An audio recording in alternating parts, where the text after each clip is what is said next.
Hi friends, this is Harsha Buddala. Today we are going to discuss a Competition Act case law. ఆ కేసులో ఏంటంటే consumer guidance society వీళ్ళు ఎవరంటే informant, అలాగే Hindustan Coca Cola beverages private limited, INOX leisures private limited వీళ్ళిద్దరూ కూడా opposite parties అనమాట. ఈ కేసుని మనం డిస్కస్ చేద్దాం. సో బేసికల్గా కాంపిటీషన్ యాక్ట్ ఆర్ సిసిఐ యొక్క పర్పస్ ఏంటంటే మనకందరికీ తెలుసు, కాంపిటీషన్ అనేది ఒక మార్కెట్లో ఉండడం ద్వారా కన్జ్యూమర్స్ ఎక్కువ లాభపడతారు. కాంపిటీషన్ పోటీతత్వం ఉండడం వల్ల. సో కాంపిటీషన్ కనుక లేకపోతే కన్జ్యూమర్స్ చాలా నష్టపోతారు. ఏదైనా మోనోపలీ క్రియేట్ అయితే ఒక మార్కెట్లో, ఆ మోనోపలీ క్రియేట్ అయితే వాళ్ళు చెప్పిందే ప్రైస్ అవుతుంది. సో అలా అవ్వకుండా చూసుకోవడమే కాంపిటీషన్ యాక్ట్ యొక్క purpose, competition commission of India యొక్క పర్పస్ కూడా, సింపుల్గా చెప్పాలంటే. సో ఇప్పుడు మనం చూడబోయే ఒక కేసు కూడా ఎలాంటి కేసు అంటే, యూజువల్గా మనకి అబ్జర్వ్ చేస్తూ ఉంటాం, లైక్ మల్టీప్లెక్స్ థియేటర్స్కి వెళ్ళినప్పుడు, ఎస్పెషల్లీ మల్టీప్లెక్స్ థియేటర్స్కి వెళ్ళినప్పుడు ఏమవుతుందంటే, అక్కడ అవుట్ సైడ్ ఫుడ్ అలౌ చేయరు. అవుట్ సైడ్ ఫుడ్ అలౌ చేయకపోగా ఎక్సార్బిటెంట్ ప్రైజెస్ చార్జ్ చేస్తారు, మనం ఏదన్నా తినాలన్నా తాగాలన్నా. అండ్ అలాగే ఎక్స్క్లూజివ్గా సప్లై కూడా ఒక్క కంపెనీకే ఇస్తారు. ఇంకొక variety of products variety of company products మనకి అవైలబుల్గా ఉండే విధంగా వాళ్ళు ఏం చూడరు, ఏదో ఒక కంపెనీకి ఇచ్చేస్తారు. సో ఈ కేసులో కూడా కోకోకోలాకి ఇచ్చేశారు. సో ఇలా చేయడం ద్వారా కన్జ్యూమర్స్ని కొంచెం దోచుకుంటున్నారు అని మనకు అనిపిస్తూ ఉంటుంది.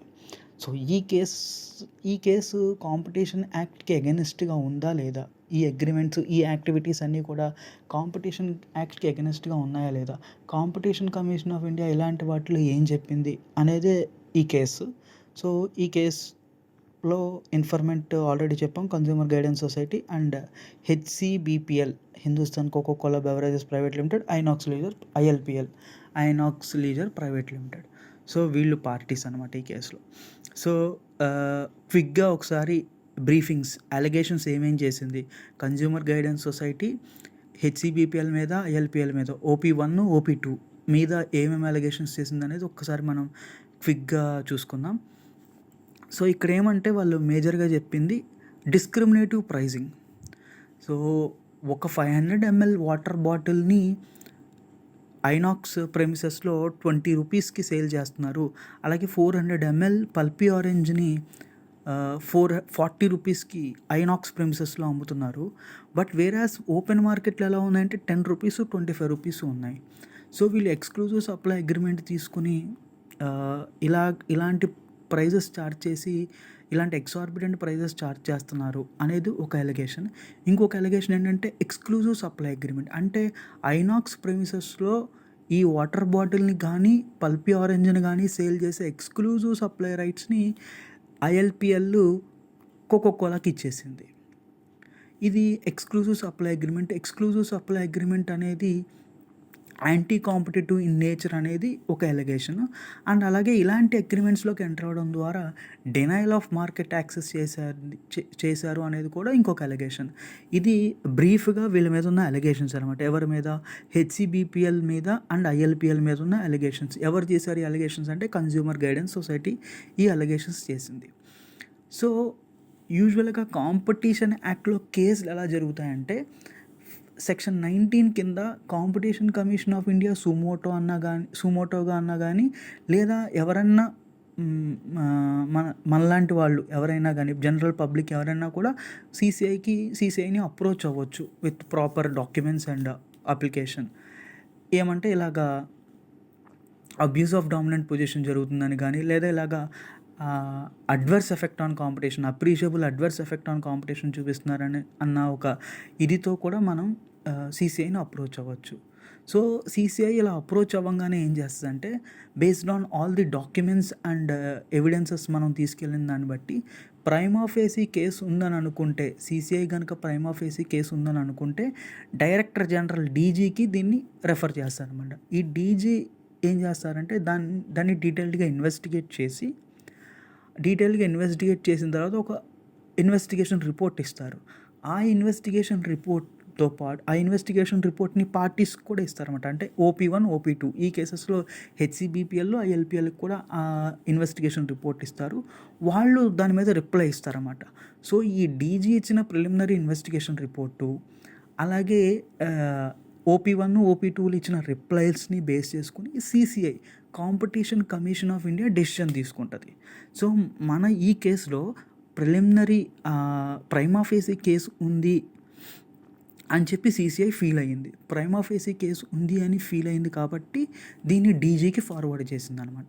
సో, ఒకసారి డీజీ ఫైండింగ్స్‌లోకి వెళ్ళేక ముందు ఇక్కడ బేసికల్‌గా ఏంటంటే డిస్క్రిమినేటరీ ప్రైజింగ్ అని ఒక అలిగేషన్ అనుకున్నాం. అలాగే ఎక్స్‌క్లూజివ్ సప్లై అగ్రీమెంట్ అనుకున్నాం. ఈ డిస్క్రిమినేటరీ ప్రైజింగ్ ద్వారా ఏం చేశారు అనంటే HCBPL abuse of dominant position చేసింది. Section 4 of competition act. And అలాగే ఎక్స్‌క్లూజివ్ సప్లై అగ్రీమెంట్ ద్వారా ఏం చేశారంటే anti competitive agreement under section 3 of competition act.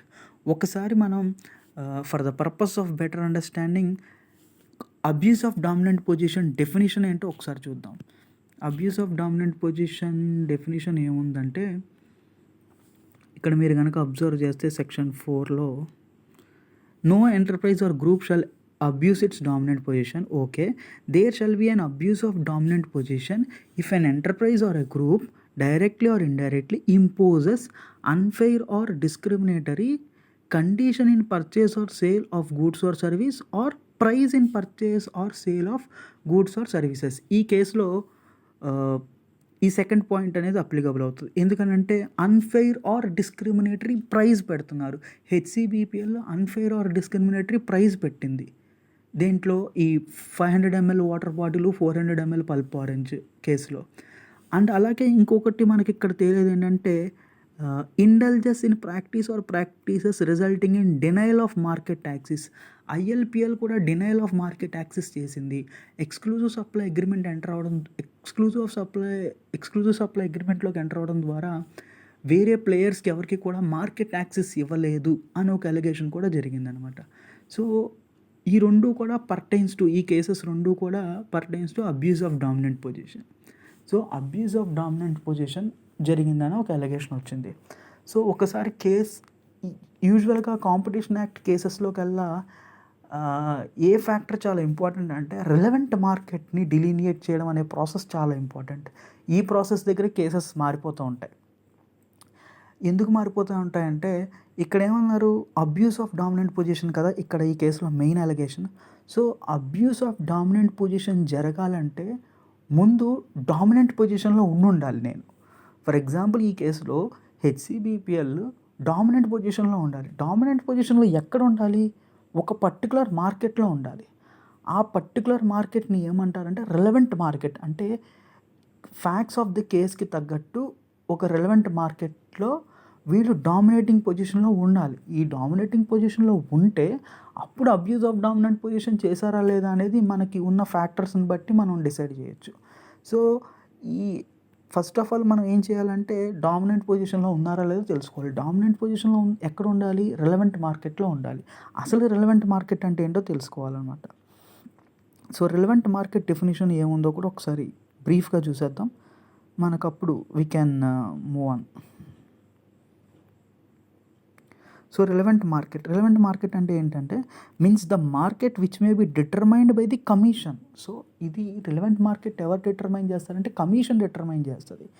ఎలా డిటర్మైన్ చేస్తుంది? With reference to relevant product market or relevant geographic మార్కెట్తో determine చేస్తుంది. అంటే ఇప్పుడు రిలవెంట్ జియోగ్రఫిక్ మార్కెట్ అంటే ఏంటో చూద్దాం ఒకసారి. Means a market comprising the area in which the conditions of competition for supply of goods or provisions of services or demand of goods or services are distinctly homogeneous and can be distinguished from the conditions prevailing in the neighboring area.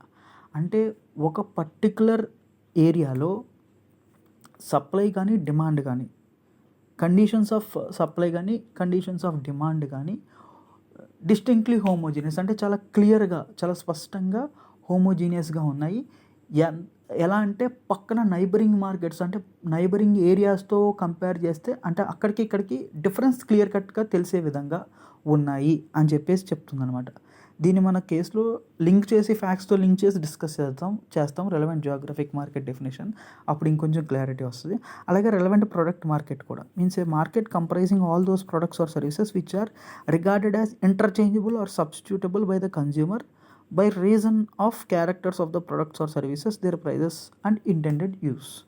So అంత డీటెయిల్గా కూడా ఇక్కడ అవసరం లేదు, ఎందుకంటే మనం ఫ్యాక్ట్స్తో link చేస్తాం కాబట్టి ఇక్కడ అంత డీటెయిల్గా అవసరం లేదు.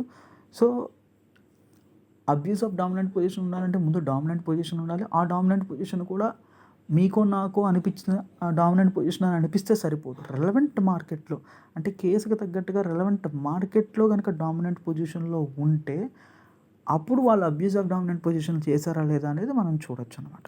So we will quickly jump in to the case order. So ఒకసారి మనం బ్రీఫ్గా ఫ్యాక్ట్స్ చూస్తాం కాబట్టి డీజీ ఫైండింగ్స్ ఏమున్నాయి అనేది చూద్దాం. For the purpose of investigation the DG has identified 2 issues. Okay, whether HCBPL and ILPR in a dominant position in the respect to relevant market. మనం చెప్పుకున్నది ఆ రెస్పెక్ట్ టు రెలవెంట్ మార్కెట్లో dominant పొజిషన్లో ఉన్నారా లేదో చూడాలి. ఎందుకంటే వీళ్ళ మీద ఉన్న allegation abuse of dominant position. Abuse of dominant position చేయాలంటే ముందు డామినెంట్ పొజిషన్ ఉండాలి. అండ్ అలాగే ఇంకోటి ఏమన్నారు, and whether any of the parties Hess abused its dominant position in the relevant market. అలాగే whether HCBPL and ILPL have entered into any agreement in contravention of section 3. Section 3 contravention అంటే anti competitive agreement, an agreement which has an appreciable adverse effect on competition. Next, during the course of investigation into the matter the DG has consider the coming to అంటే కొన్ని unnecessary points వీళ్ళు skip చేసాం, ఎందుకంటే అన్నీ discuss చేయడం కష్టం కాబట్టి. 7.3 the DG has delineated 2 relevant markets.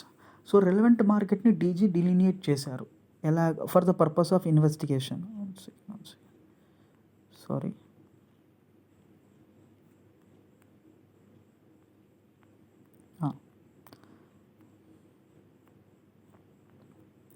అదేంటంటే the relevant market for ILPL has been defined as.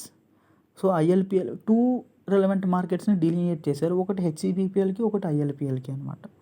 అదేంటంటే the relevant market for ILPL has been defined as market of retail sale of bottled water and cool drinks. Retail సేలే కదండి, retail sale of bottled water and cool drinks inside the multiplexes of ILPL. ఒక్కసారి నేను చెప్పిన relevant market definition ఒకసారి గుర్తించుకోండి. It's a relevant మార్కెట్ని ఎలా decide చేస్తారు, based on considering relevant product market, relevant geographic market, ఈ రెండింటిని కన్సిడర్ చేసి రెలవెంట్ మార్కెట్ని డిసైడ్ చేస్తారు. సో ఇక్కడ అబ్జర్వ్ చేస్తే market of retail sale of bottled water and cool drink అంటే ఏంటి, relevant product market inside the multiplexes of ILPL అంటే రెలవెంట్ జియోగ్రఫిక్ మార్కెట్. ఈ రెండింటిని మిక్స్ చేసి ఈ రెండింటిని కలిపి రెలవెంట్ మార్కెట్ అంటారు. ఆ రెలవెంట్ మార్కెట్ అంటే ఏంటి, market of retail sale of bottled water and cool drinks inside the multiplexes of ILPL. ఇది రెలవెంట్ మార్కెట్. ఈ రెలవెంట్ మార్కెట్లో డామినెంట్ పొజిషన్స్ ఉన్నాయా, డామినెంట్ పొజిషన్స్ ఉంటే అబ్యూస్ చేశారా లేదా అనేది మనం ఇప్పుడు డిసైడ్ చేయాలన్నమాట. సో ఇది అండ్ ఇంపార్టెంట్ థింగ్ ఇంకోటి మర్చిపోకండి, ఇది ఫైనల్ రెలవెంట్ మార్కెట్ కాదు, ఇది డీజీ డిలినియేట్ చేసింది. డీజీ డిలినియేట్ చేసిన దాన్ని కమిషన్ యాక్సెప్ట్ చేయొచ్చు, యాక్సెప్ట్ చేయకపోవచ్చు. సో ప్రైమా ఫేసీగా డీజీ ఇన్వెస్టిగేట్ చేస్తున్నప్పుడు ఆయన డిలినియేట్ చేసిన రెలవెంట్ మార్కెట్ అనమాట ఇది.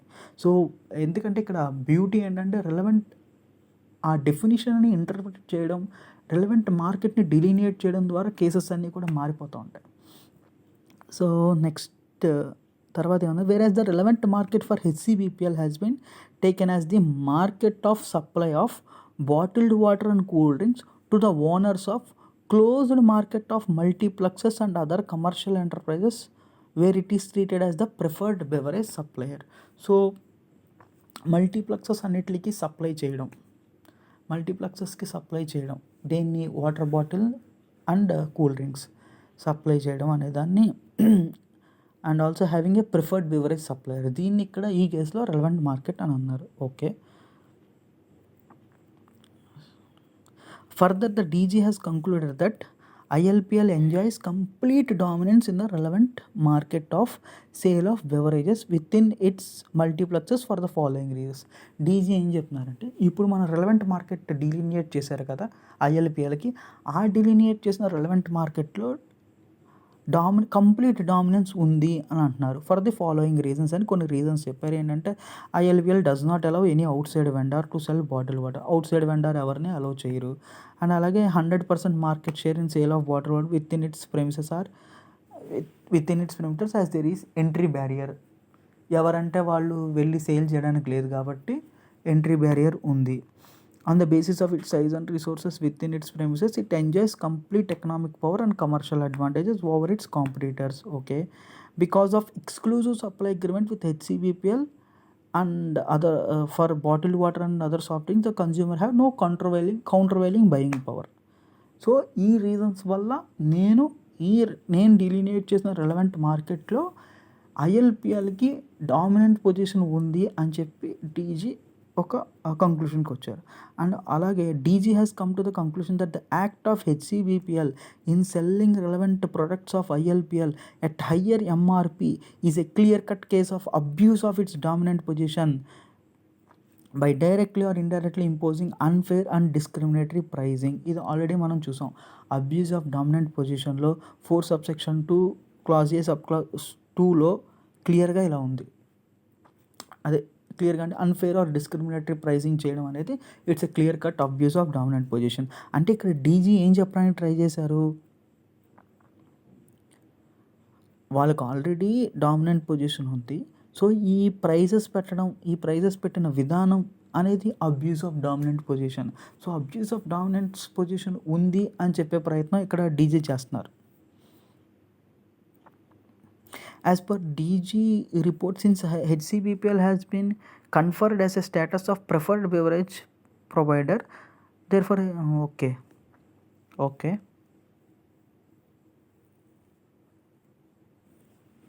1 second.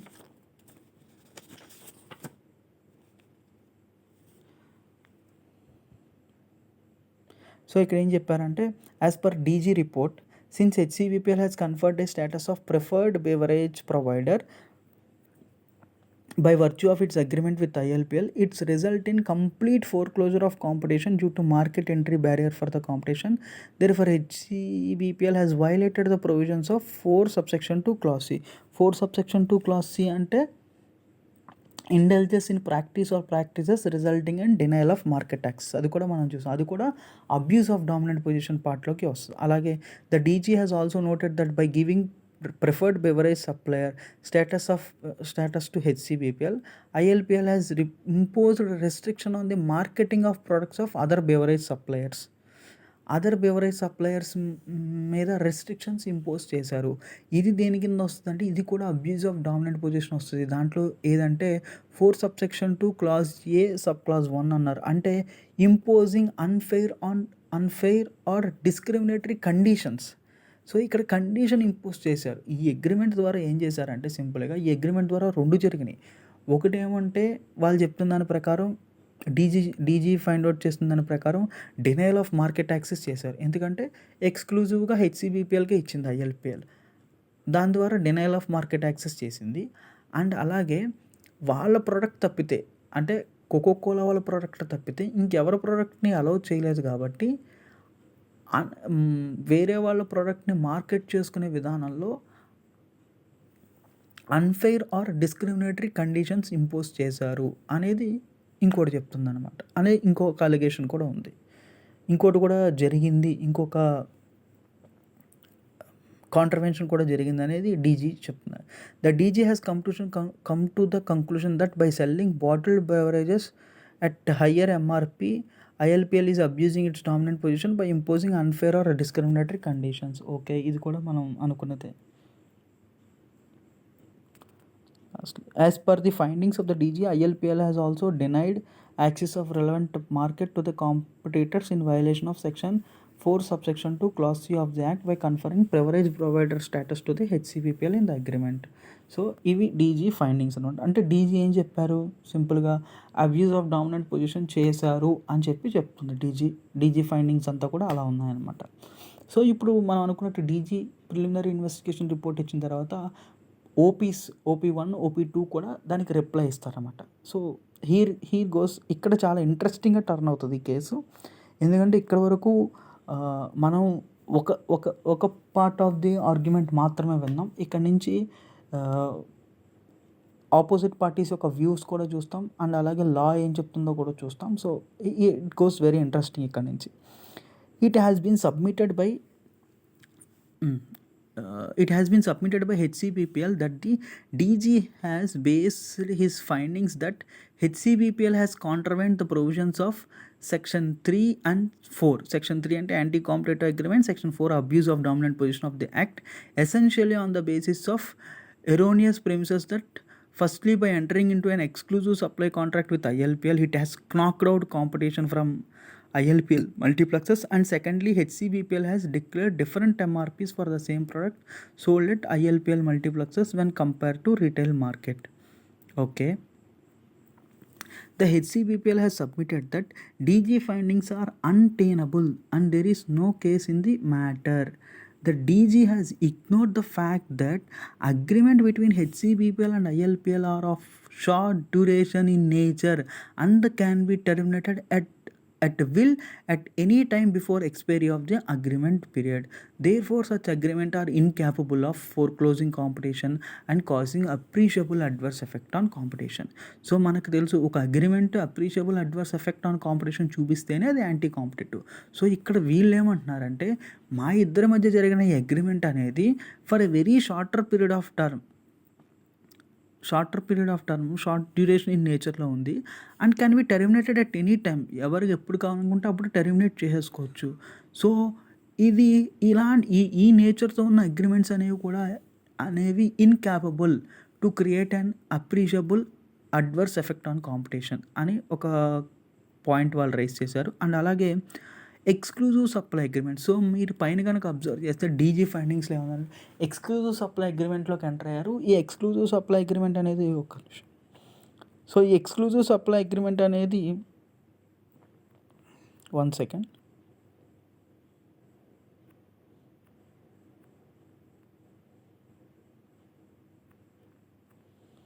ఎక్స్క్లూజివ్ సప్లై అగ్రిమెంట్లోకి ఎంటర్ అయ్యారు. ఈ ఎక్స్క్లూజివ్ సప్లై అగ్రిమెంట్స్ అనేది it has been on exclusive supply agreement, it has been submitted that such agreements cannot be treated as anti-competitive per se. So అగ్రిమెంట్లోకి enter అయినంత మాత్రాన అది యాంటీ కాంపిటేటివ్ కాదు. Agreement by nature itself is not anti competitive unless it is proved that it results in appreciable adverse effect on competition in India.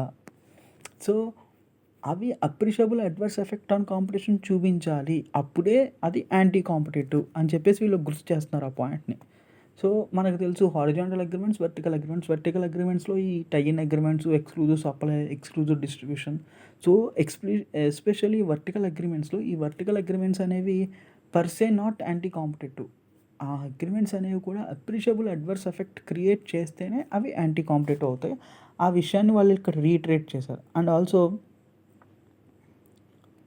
1 second.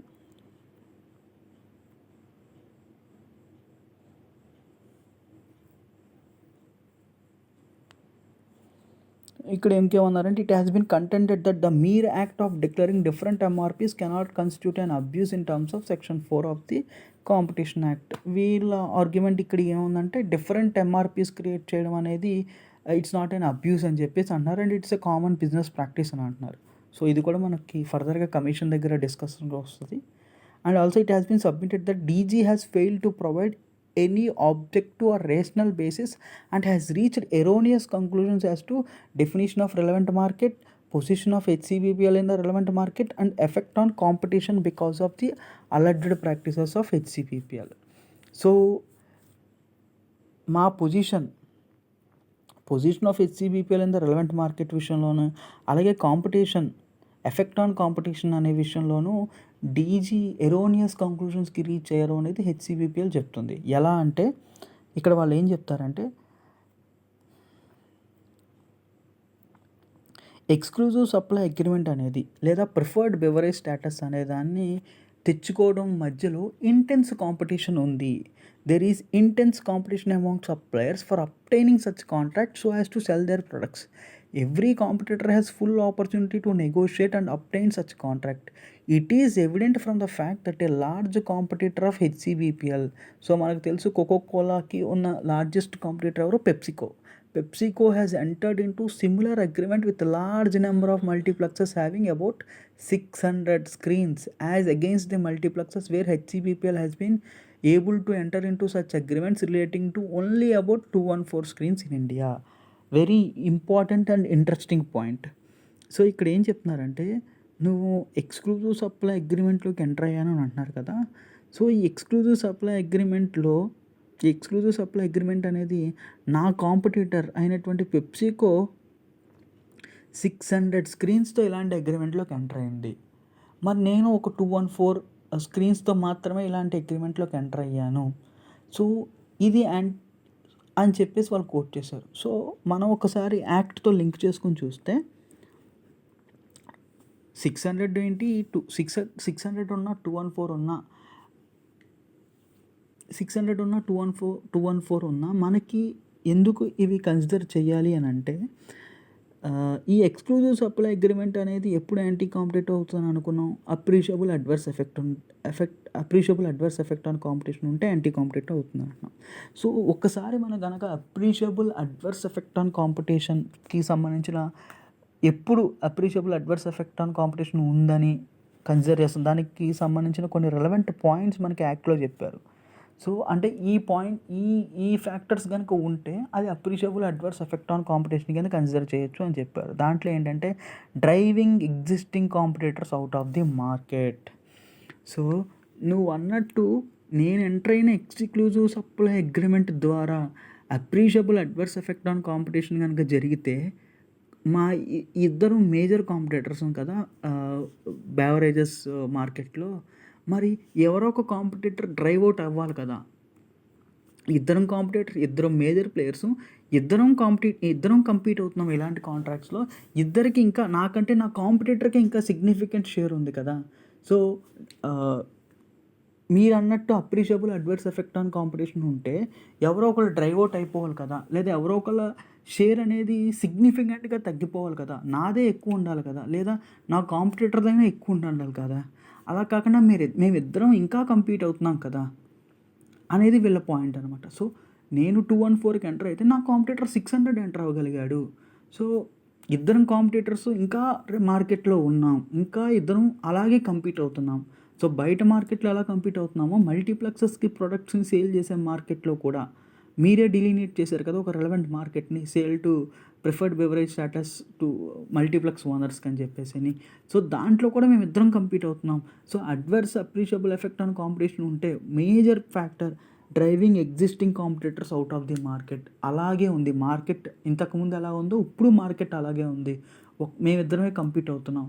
So appreciable adverse effect on competition ఎక్కడ అని చెప్పి వీళ్ళు rice చేశారు. అలాగే foreclosure of competition by hindering entry into the market, ఇది కూడా ఒక important factor. Competition కూడా అలాగే ఉంది, ఇద్దరం ఇంకా కంపీట్ అవుతున్నాం, మా కాంపిటీషన్ ఏం తగ్గలేదు కదా అనేది ఇక్కడ ఒక ఇంపార్టెంట్ పాయింట్ రైస్ చేశారు. అంటే మేము ఎక్స్క్లూజివ్ సప్లై అగ్రిమెంట్లోకి ఎంటర్ అయినంత మాత్రాన అదేమీ యాంటీ కాంపిటేటివ్ కాదు, అది ఆ అగ్రిమెంట్ ద్వారా appreciable adverse effect on competition లేదు అని చెప్పి హెచ్సిపిపిఎల్ చెప్పే ప్రయత్నం చేసింది. అలాగే further the fact that competing suppliers are also able to obtain such contracts even at locations where suppliers were being made earlier by other competitors clearly shows free and intense competition among competing suppliers. వీళ్ళు ఇంకా ఏం చెప్తున్నారంటే, for example ఒక particular ఏరియాలో last time contract ఒక PepsiCo చేతిలో ఉంటే ఇప్పుడు అదే ఏరియాలో అంటే ఆ పర్టికులర్ ఏరియాలో ఉన్న కొన్ని కాంట్రాక్ట్స్ కోకోకోలాకు వచ్చిందనమాట. సో ప్రీవియస్గా మా కాంపిటీటర్ హోల్డ్ చేసిన కాంట్రాక్ట్స్ ఇప్పుడు మాకు వస్తున్నాయి. అంటే this shows that there is an free and intense competition among competing suppliers. And అలాగే ఇంకోటి ఏం చెప్పారంటే, ఇంత అప్రిషియబుల్ అడ్వర్స్ ఇంత యాంటీ కాంపిటేటివ్ అగ్రిమెంట్లోకి ఎంటర్ అవ్వాము అని చెప్పి అంటున్నారు కదా. సో ఈ మల్టీప్లెక్సెస్ అన్నిటికీ మేము సేల్ చేయడం, it has been submitted that the supplies of product made to multiplexes constitute excuse me, even less than 0.3% of total supplies of such products sold in the market. మేము మార్కెట్లో అమ్ముతున్న దాంట్లో just ఇది 0.3% కంటే తక్కువే ఇంకా అని చెప్పేసి అన్నారు. In such situation supplies of only and insignificantly small quantity of the product to the multiplexes cannot in any event result in appreciable adverse effect on competition in India అని చెప్పి వాళ్ళు చెప్పారు. సో టోటల్ సేల్స్లో ఒక 0.3% కంటే కూడా లెస్సే వస్తుంది అని చెప్పేసి అన్నారు. If the reasoning of DG regarding exclusive supply agreement is accepted, it could mean that every agreement for exclusive supply would be hit by Section 4, Subsection 2, Clause C of the Act, which is not the intention of the Act. So exclusive supply agreement enter అవడం ద్వారా denial of market taxes జరుగుతుంది. అంటే 4 Subsection 2 Clause C అంటే అదే కదా, denial of market taxes జరుగుతుంది. So అలా చేయడం తప్పు అని అనుకుంటే అది ఇంటెన్షన్ ఆఫ్ ది యాక్ట్ కూడా కాదు అని చెప్పి వీళ్ళు ఒక పాయింట్ రైస్ చేశారు. It could be mean that every agreement for exclusive, ప్రతి అగ్రిమెంట్ అంతే హిట్ చేస్తుంది అని చెప్పేసి అన్నారు. అంతే కదా, ఒకరికి ఎక్స్క్లూజివ్ సప్లై రైట్స్ ఇస్తున్నాము అని అంటే ఇంకొకరిని రెస్ట్రిక్ట్ చేసినట్టే. ఇంకొకరిని రెస్ట్రిక్ట్ చేసినంత మాత్రాన అది యాంటీ కాంపిటేటివ్ కాదు. ఈ కేసులోనే చూసాం, ఎక్స్క్లూజివ్ సప్లై అగ్రిమెంట్ చేసినప్పటికీ అది అప్రిషియబుల్ అడ్వర్స్ ఎఫెక్ట్ అనేది క్రియేట్ చేయట్లేదు కాంపిటీషన్ మీద. సో ఇది హెచ్సిబిపిఎల్ ఇచ్చిన రిప్లై అనమాట. సో ఇక్కడ ఒక్కసారి జస్ట్ ఏమని అనుకోవచ్చు అంటే హెచ్సిబిపిఎల్ ఏం చెప్పింది, మీరు అన్నట్టు నేను ఇంకొక ఇంపార్టెంట్ పాయింట్ మనం మర్చిపోయింది ఏంటంటే, ఇక్కడ వీళ్ళు ఇంకొకటి ఏం చెప్పారంటే, మేము డామినేటింగ్ కాదు, ఒక రకంగా మేము డామినేటింగ్ కాదని ఇండైరెక్ట్గా చెప్పారు. ఎందుకంటే ఉన్న వాటిలో 600 మా కాంపిటేటర్ కొన్నారు, మాకు 214 ఉంది. సో ఇంకా చెప్పాలంటే డామినేటింగ్ ఎవరు, మా కాంపిటేటర్ డామినేటింగ్, మేం కాదు డామినేటింగ్. సో మన కేసులో అబ్యూస్ ఆఫ్ డామినెంట్ పొజిషన్ ఉండాలి అంటే ముందు డామినెంట్ పొజిషన్ ఉండాలి. నాకు అసలు డామినెంట్ పొజిషనే లేదనే ఒక పాయింట్ వచ్చింది. ఇంకోటి ఏంటంటే, మీరన్న exclusive supply agreement anti competitive అవ్వాలంటే అది appreciable adverse effect on competition create చేయాలి. అది లేదు అని చెప్పేసి వాళ్ళు చెప్పారు. ఎందుకు, నా కాంపిటేటర్కి నాకు మధ్య బయట ఎలాంటి సిచ్యువేషన్ ఉందో ఇప్పుడు అలాంటి సిచ్యువేషనే ఉంది, ఎవరి మధ్య ఎవరు డ్రైవ్ అవుట్ అయిపోలేదు అని చెప్పేసి వాళ్ళు చెప్తున్నారు అన్నమాట. అండ్ అలాగే ఎవరన్నా కొత్త ప్లేయర్స్, న్యూ ఎంట్రన్స్కి రెస్ట్రిక్షన్స్ కూడా ఏం లేవు. ఎందుకంటే న్యూ ఎంట్రెంట్ కూడా ఎవరన్నా యూజువల్గా కోకోకోలా బెవరేజెస్ మార్కెట్లో వీళ్ళిద్దరే మేజర్ ప్లేయర్స్. సో ఎవరన్నా రావాలనుకుంటే రావచ్చు. బేసికల్గా మార్కెట్ నేచరే ఇద్దరు కాబట్టి ఇక్కడ ఇద్దరు అన్న క్వశ్చన్ అరైజ్ అవుతుంది. సో అలాగే ఐఎల్పిఎల్ ఇచ్చిన రిప్లై ఏంటనేది చూద్దాం. సో ఇక్కడ ఐఎల్పిఎల్ ఏం చెప్పిందంటే, one second. The DG, while delineating the relevant market, has not taken into account all the essential facts and circumstances. Apart from the bottled water, ILPL also offers free drinking water at its multiplexes. Okay, DG has also been able to shed any light on how and which competition is adversely affected. It has been submitted that the conclusion drawn by DG is inherently flawed, as he has overlooked the basic fact that multiplexes compete with each other in the business of exhibition of motion picture films and are not competitors in the food and beverage industry.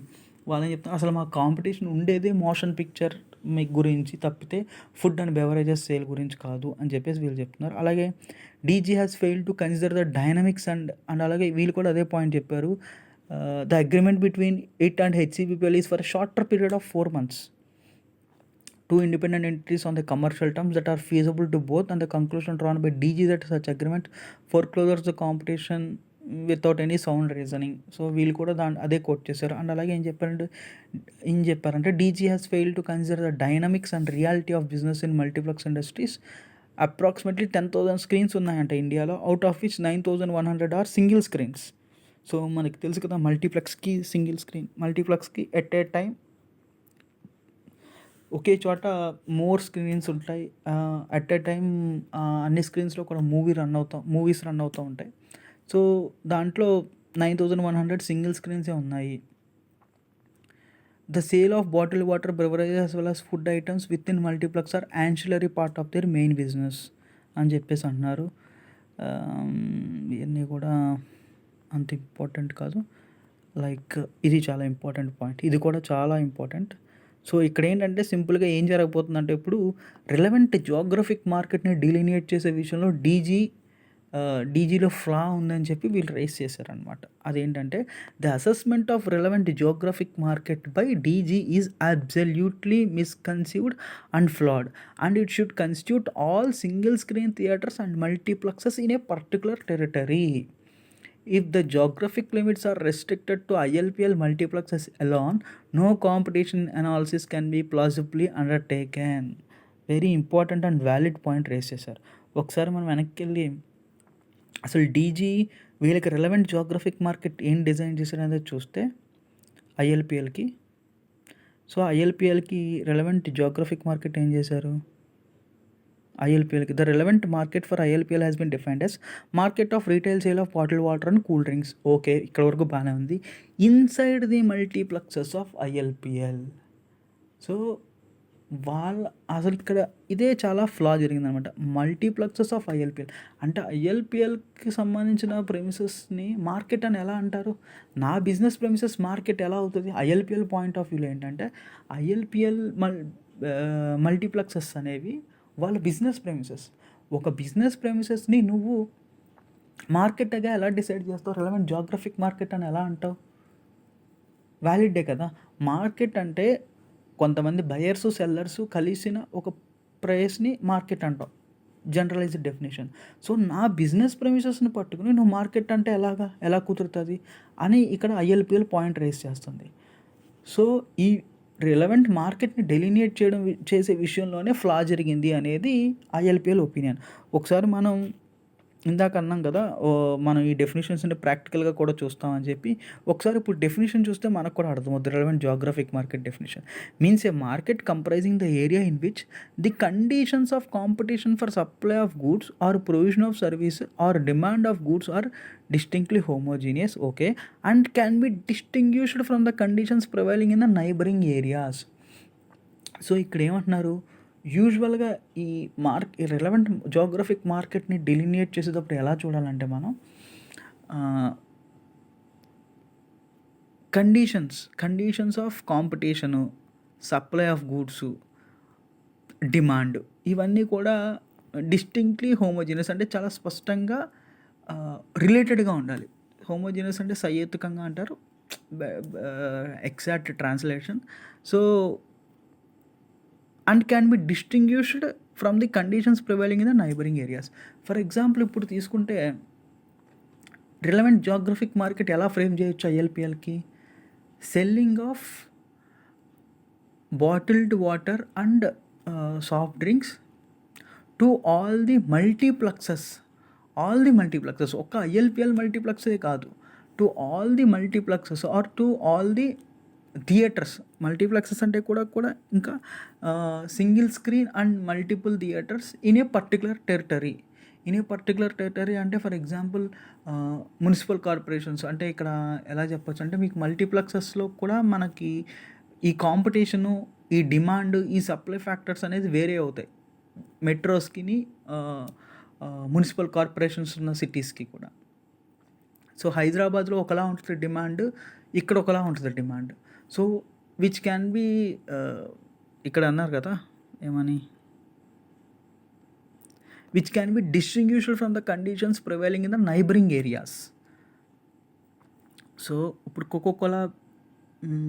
కోకోకోలాయే ఉందనుకుందాం. Coca Cola వీళ్ళతో exclusive supply అగ్రిమెంట్లో కానీ వీళ్ళతో deal చేసే విషయంలో అగ్రిమెంట్లోకి enter అవుతున్నప్పుడు ఈ geographic మార్కెట్ని ఎలా చూస్తుందంటే all the multiplexes and single screen theatres in Hyderabad, Mumbai, ఇలాగ మెట్రోస్ అన్నిటికీ ఒకటి. అండ్ అలాగే municipal corporation cities like Vijayawada, Vizag, ఇలాంటి వాటి అన్నిటికీ ఒక రిలవెంట్ జియోగ్రఫిక్ మార్కెట్ని ఇలా డిజైన్ చేసుకుంటుంది. ఎందుకంటే మెట్రోస్లో ఉండే కాంపిటీషన్ కండిషన్స్కి, మున్సిపల్ కార్పొరేషన్ ఆర్ టైప్ 1 టౌన్స్లో ఉండే కాంపిటీషన్ కండిషన్స్కి ఆ మధ్య ఉండే కండిషన్స్ని మనం డిస్టింగ్విష్ చేయొచ్చు కదా ఈజీగా. సో అక్కడ ఉండే డిమాండ్, అక్కడ ఉండే కండిషన్స్ వేరు ఇక్కడ ఉన్న దాంతో పోలిస్తే. అంతే తప్పితే ఒక పర్టికులర్ బిజినెస్ ప్రెమిసెస్కి వెళ్ళి నీ బిజినెస్ ప్రెమిసెస్ని మార్కెట్ అని, ఖచ్చితంగా నా బిజినెస్ ప్రెమిసెస్లో నేనే డామినేటింగ్గా ఉంటాను, నేను చెప్పిందే ప్రైస్.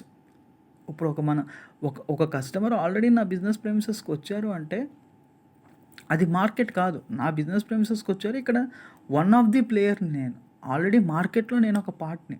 మార్కెట్‌లో మళ్ళీ నన్ను మార్కెట్ అనడం ఎంతవరకు కరెక్ట్ అనేది ఐఎల్‌పీఎల్ రేస్ చేసిన పాయింట్ అనమాట. So, one second.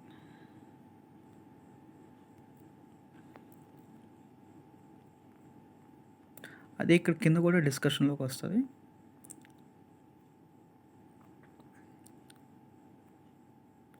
If the reasoning underlying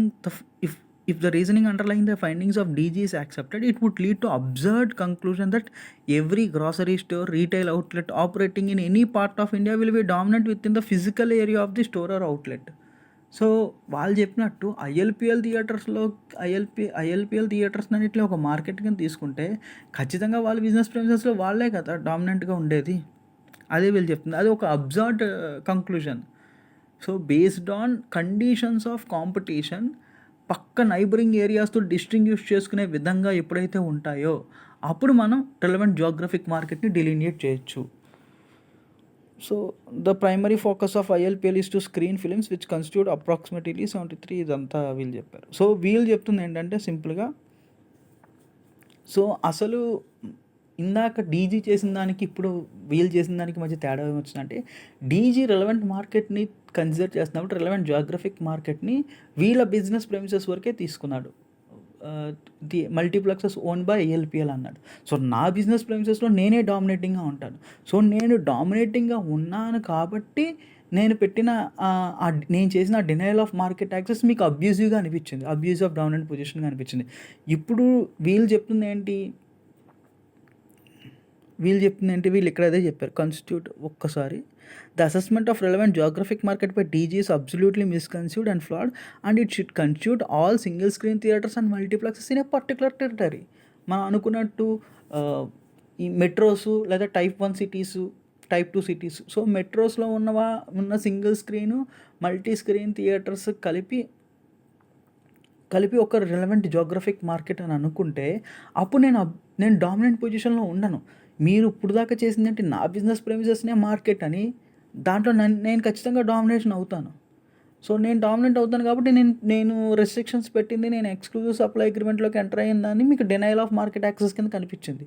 ఇప్పుడు రిలవెంట్ జియోగ్రఫిక్ మార్కెట్ మారుతుంది కాబట్టి నేను డామినెంట్ పొజిషన్లో ఉన్నాను. అసలు అప్పుడు అబ్యూస్ ఆఫ్ డామినెంట్ పొజిషన్ అన్న క్వశ్చనే అరైజ్ అవుతుంది అనేది ఇప్పుడు ఐఎల్‌పీఎల్ చేసిన ఆర్గ్యుమెంట్ ఆర్ రిప్లై అనమాట.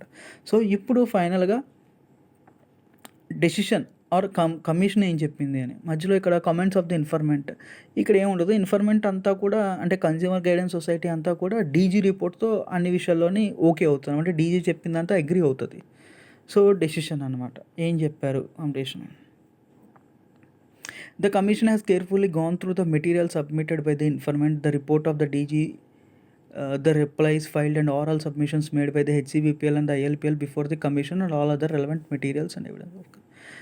Okay. From the facts and circumstances of the case, the issue which emerges for consideration before the commission is whether the HCBPL and the ILPL have violated the provisions of section 3 or 4.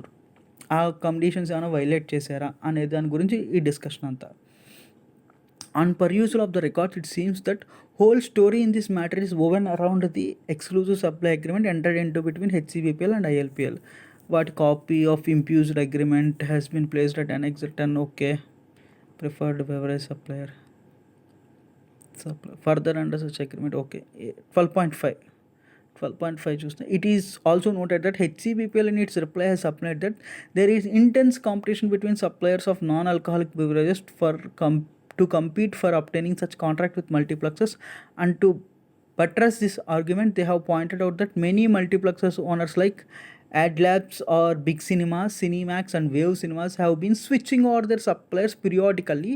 HCBPL has also submitted that it's been able to enter into such agreement with multiplexes having only 214 screens. Competitor 600 స్క్రీన్స్లోకి enter అయింది అని. So దీని ద్వారా రెండు చెప్పొచ్చు అనమాట. ఒకటి ఏంటి, మీరు అన్నట్టు appreciable adverse effect on competition లేదు, ఎందుకంటే అగ్రిమెంట్స్ను మాకు నచ్చినప్పుడు మార్చేయగలుగుతున్నాం. ఇదివరకు ప్రీవియస్గా వేరే కాంపిటేటర్ ఉన్నదాన్ని ఇప్పుడు మేము మార్చుకుంటున్నాం. అలాగే బయట మార్కెట్లో ఏదైతే కాంపిటేటర్స్ ఉన్నారో ఇక్కడ కూడా అదే కాంపిటేటర్స్ ఉన్నారు, ఇక్కడ ఎవరో కాంపిటేటర్ డ్రైవ్ అవుట్ అయిపోలేదు. అండ్ అలాగే ఇక్కడ నేను డామినెంట్ పొజిషన్లో లేను. ఫస్ట్ అదొకటి. And also it is also noted that ILPL has submitted that there are around 10,000 screens in India, out of which 9,100 are single screens, and ILPL owns or operates 38 multiplexes in India. So ఇక్కడ కూడా టోటల్గా చూసుకుంటే single screen multi screens ఒక specific టెరిటోరియాలో ఉన్నాయి consider చేస్తే దాంట్లో నేను 38లో ఉంటాను. సో ఆ 38లో నేను డామినెంట్ పొజిషన్లో ఉండను అని చెప్పేసి ఐఎల్పిఎల్ కూడా సబ్మిట్ చేసింది. అది కూడా మనం పైన చూసాం.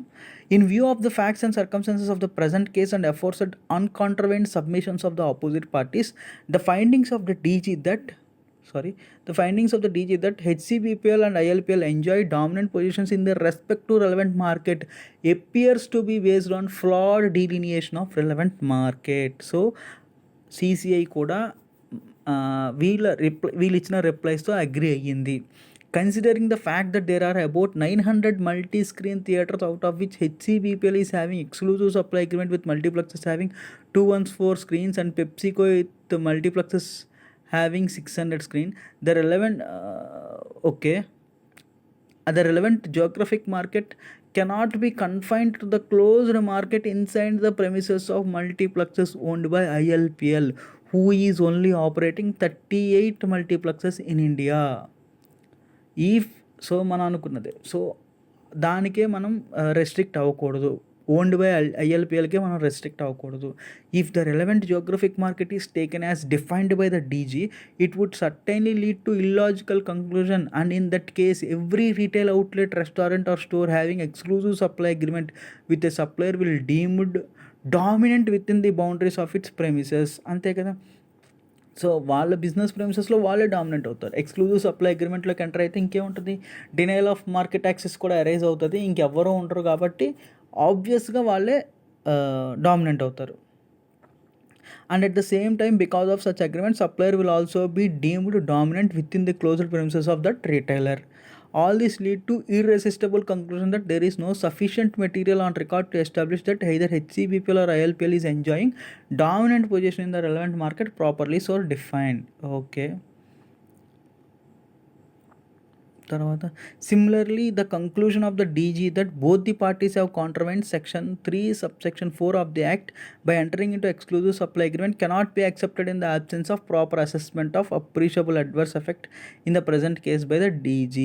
So cannot be accepted in the absence of proper assessment లేదు అని ఫీల్ అయింది CCI. If the reasoning advanced by the DG in this report is accepted that every exclusive supply agreement will become per se anti-competitive, it has been brought by the HCBPL in its reply that the supply of products made to multiplexes constitute less than 0.3% of the total supply of such products sold in India. Taking into account the volume of business of total beverages market in India, there can be hardly any appreciable adverse effect. So ఈ volume of business వీటిని consider చేస్తే there may be hardly any effect అని చెప్పేసి CCI feel అయింది. In light of the foregoing discussion, the commission is of the opinion that no violation of provisions of section 3 and 4 of the act has been established against HCBPL and ILPL in the present case. Thus the conclusion drawn by the DG in this investigation is erroneous and cannot be accepted.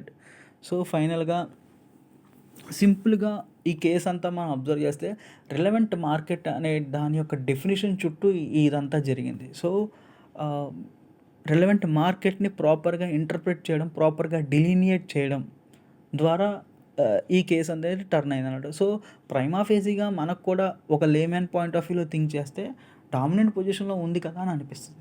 But వేరాస్ act ఏం చెప్పింది, act point of వ్యూలో relevant market అంటే ఏంటి, relevant geographic market, relevant product market, వీటి పాయింట్లోకి వెళ్ళి ఆలోచిస్తే మనకి చాలా క్లియర్గా అర్థమవుతుంది అనమాట. So finally this is, and I would like to thank CA Kaushik Mukesh Ramaraju sir and CA Punarvas Jaykumar sir, 2 law faculties for CA, CMA and CS. Because of వాళ్ళిద్దరి వల్లే నేను లా మీద కొంత ఇంట్రెస్ట్ చూపించి పర్సనల్గా కొంత ఇన్ డీటెయిల్గా చదవాలన్న ఒక ఇంటెన్షన్ నాలో రావడానికి కారణం 2 ఫ్యాకల్టీసే. So I would like to thank them on this occasion.